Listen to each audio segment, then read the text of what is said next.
என்னாச்சு மாமா? யூஎஸ்ல வேலை கிடைச்சிடும் நம்பிக்கையா இருந்தான்ல, இப்ப அந்த வேலை எனக்கு இல்லைன்னு சொல்லிட்டாங்க.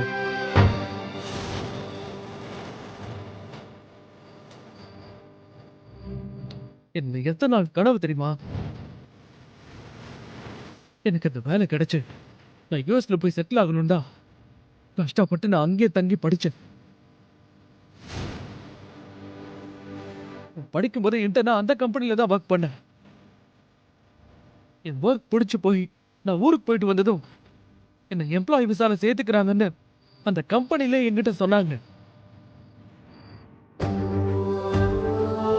நானும் அதை நம்பிதான் இவ்வளவு நாள் அதுக்காக ஒர்க் பண்ணேன்.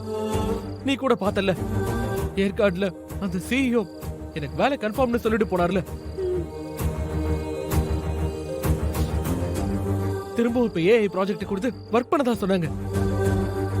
அதனால எப்படி எனக்கு வேலை கிடைச்சிரும், நான் திரும்ப அமெரிக்காக்கு போயிருவேன் நினைச்சிட்டு இருக்கும்போது எனக்கு வேலை இல்லைன்னு மெயில் வருது. என்னாச்சு, ஏன் எனக்கு வேலை இல்லைன்னு சொல்லிட்டாங்கன்னு சிஇஓக்கு கால் பண்ணா அவர் போனே எடுக்க மாட்டேங்கிறாரு.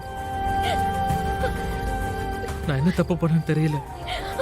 என் ஒர்க்ல தப்பா இல்ல வேற ஏதாவது தப்பு பண்ணிட்டேன் நானு, எனக்கு ஒண்ணுமே புரியல.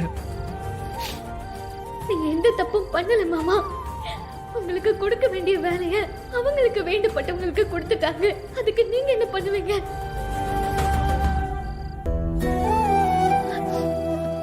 மாமா, உங்களுக்கே தெரியும்ல நீங்க எந்த தப்பும் பண்ணலன்னு. அப்புறம் ஏன் மாமா அழுதுட்டு இருக்கீங்க? இங்க பாருங்க, உங்களுக்கு வேலை கிடைக்கணுங்கிறதுக்காக அவங்க உங்களுக்கு கொடுத்த வேலையெல்லாம் சின்சியரா எடுத்து உண்மையா நேர்மையா தானே பண்ணீங்க.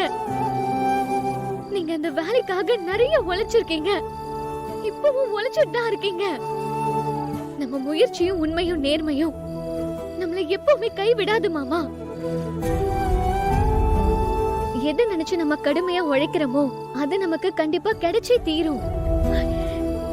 நீங்க வேணா பாருங்க, உங்களுக்கு இல்லைன்னு சொன்ன அதே வேலை உங்களுக்கு திரும்ப வரும். நீங்க ஆசைப்பட்ட மாதிரி நிச்சயமா அமெரிக்காக்கு போவீங்க, அங்க வேலை பாப்பீங்க. தேவையில்லாம மனசுல எதையும் போட்டு குழப்பிக்காதீங்க. நான் சொன்ன மாதிரி உங்களுக்கு கண்டிப்பா வேலை கிடைக்கும். வாங்க மாமா, வாங்க மாமா, வாங்க.